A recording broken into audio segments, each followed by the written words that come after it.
2편 입찰편입니다. 법원 경매 사이트 확인하고 바로 입찰을 한다고?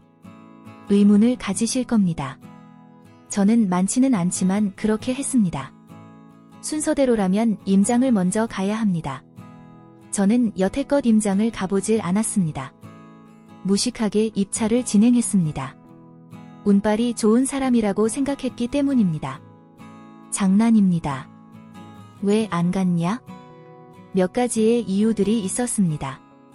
먼저 말씀드리면 저는 피도 보고 쪽박이었습니다. 성공한 차도 있었지만 말이죠. 임장편에서 다시 말씀드리는 걸로 하고 먼저 입찰에 대한 내용부터 설명드립니다.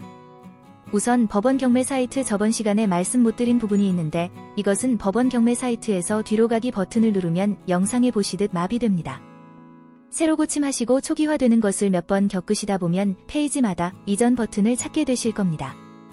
꼭 이전 버튼을 누르는 것을 습관화하시면 좋습니다. 많이 보시려면 유료 사이트 보시는 입찰 별거 많습니다. 첫째, 입찰 시간 확인 후 입찰을 가실 시간이 필요합니다. 둘째, 준비물은 무려 신분증과 도장이 필요합니다. 셋째, 가장 큰 문제인데 입찰 보증금이 필요합니다. 쉽지 않습니다. 입찰하는 시간, 신분증, 도장, 입찰 보증금 4가지만 있으면 아무나 누구든 입찰이 가능합니다. 입찰 보증금은 최저 입찰가의 10%이며 특별 매각 조건일 경우 매수 신청 보증금 20% 명기되어 있으니 꼭 확인하시기 바랍니다. 이는 최고가 입찰 후 입찰 보증금을 포기하고 낙찰 대금을 지급 못하거나 일부러 포기한 경우에 다시 한번 입찰을 올리면 이때 특별 매각 조건이 붙습니다. 다시 돌아와서 위 4가지가 있으시면 해당 법원으로 가시면 일사천리로 해결됩니다. 보통 매각기일 법정에서 10시에 진행된다고 하는데 처음 가시면 10시 조금 전에 주차를 마치고 입찰하시길 권장드리며 실제 입찰 마감 시간은 11시까지인 경우가 많습니다. 10시 50분에 도착하여도 제가 갔었던 대전, 인천, 대구 서부는 입찰이 가능하였습니다. 입찰 봉투 안에 기일 입찰표와 보증금 봉투 두 종류가 있는 경우가 있고 따로따로 있는 경우도 있습니다. 우선 기일 입찰표에 사건 번호를 적으시고 물건 번호가 있는 경우 물건 번호 꼭 확인하시어 기입하여야 합니다.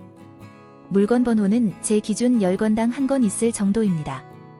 그래도 확인은 필수입니다. 입찰 금액은 미리 생각해보시고 99.9%는 최근 유찰 금액과 최저가 입찰 금액 사이에서 낙찰이 되며 이는 눈치 싸움이기에 본인 기준 이 차량은 얼마에 들고 와야 적정하다를 먼저 생각해보시기를 바랍니다. 꼭이요. 내가 대전까지 가서 차 꼭 가져와야지. 이런 생각은 금물입니다. 차라리 내가 대전 가니 교통비 빼고 입찰할 거야 라는 생각이 좋습니다. 제 경험상으론 누가 봐도 좋은 물건들은 대략 최근 유찰 금액에서 80%에서 90%대에서 낙찰이 되며 그 이하 낙찰되는 경우도 많습니다. 당연히 누가 봐도 좋은 건 입찰 금액이 높을 수밖에요. 혹시 와이프나 친척 지인을 대신하여 입찰할 경우 인감이 날인된 위임장 및 인감도장, 인감증명서를 챙기시어 같이 입찰 봉투에 넣어주셔야 합니다. 입찰 보증금 봉투에는 최저 매각 금액의 10%를 넣으시어 지정된 위치에 3군데 도장을 찍어야 하며 스테플러는 굳이 안 찍으셔도 됩니다. 그래도 혹시 모르니 찍으시면 좋겠죠. 입찰 보증금은 현금이나 수표로 10%를 맞춰 넣으면 좋으나 그 이상 넣어도 문제가 없으며 최고가 매수인만 봉투를 열어 확인하므로 크게 신경은 안 쓰셔도 됩니다. 추가적으로 인천지방법원의 경우에는 초과되는 부분을 현금으로 다시 반환해 주었으니 참고만 해주시면 되겠습니다. 자, 그리고 11시 5분 정도에 개차를 시작하여 사건별로 정리하기 시작합니다. 입찰 서류가 정리되었으면 입찰 보증금 봉투와 입찰 봉투에 정위치 날인을 해주시고 법정 앞 입찰하는 직원에게 확인 후 입찰함에 넣어주시면 우리가 할 일은 끝입니다. 대부분은 부동산과 같이 진행을 하므로 부동산 먼저 개차를 시작하며 순서는 대부분 입찰자가 많은 순서대로 진행을 합니다. 고로 부동산의 입찰자가 많은 사건부터 진행을 하며 개찰 후 10분 뒤 입찰자의 반 이상 빠지는 경우가 많습니다. 내 사건을 기다리다 보면 최고가 매수인만 말해주는 경우도 있고 후순위까지 말해주는 경우도 있으며 최고가 매수인이 안 되더라도 입찰 보증금을 걸어놓고 차순위 매수 신고를 하면 1순위가 포기하거나 매각 대금을 납부를 못하면 낙찰 받을 수 있는 제도도 있습니다. 기다리다 보면 우리의 사건이 개찰이 될 것이고 개찰 후 대략 1시간 안에 끝이 납니다. 1순위 입찰금액 호가 후 낙찰자는 따로 먼저 호명하여 신분 확인 및 보증금 영수증을 수령하시면 되며 혹시나 폐찰하시면 입찰 보증금을 차례대로 봉투째로 다시 나누어 줍니다. 두 경우 모두 보증금 또는 영수증을 수령하시고 귀가하시면 됩니다.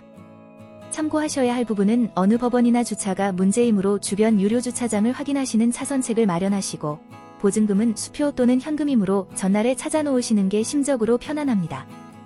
내부에 신한은행이 대부분 있으며 저는 주거래은행이 타행이라 수수료를 몇 번 물고 인출한 적도 있으니 시간을 두고 인출하시길 권장합니다. 대한민국법원 법원 경매정보 사이트에서 미리 경매지식의 경매서식에 들어가시면 23번 기일입찰표를 다운받아 미리 어디에 어떤 것을 적어야 할지 생각해보는 시간을 가지시면 좋습니다. 가장 중요한 것은 법원 경매는 중고차 시장에서 구입하는 것처럼 1개월 2,000km 보증되는 부분이 하나도 없습니다. 입찰부터 낙찰, 정비, 소유권 이전 등 누구 하나 도와주는 것이 없고 입찰하면 입찰보증금은 이미 내 손 밖에 있음을 명심하시고 수리비는 당연지사, 최악의 조건일 경우 폐차까지 할 경우가 있음을 인지하시어 충분한 마음의 준비와 통장을 준비하시는 것을 권장드립니다. 결국 잘 되면 내 덕분이며 망해도 내 잘못이며 수리도 내가, 폐차도 내가, 모든 걸 내 선택으로 해야 하므로 중고차 시세보다 최소 정비비 예정 금액을 뺀 금액으로 입찰하셔야 합니다. 초심자 마인드로 열심히 영상 만들고 있으니 꾸준히 업로드할 수 있게 구독과 좋아요 꼭 부탁드리며 보시는 모든 분들이 꼭 원하시는 물건 낙찰 받으시길 기원합니다. 감사합니다.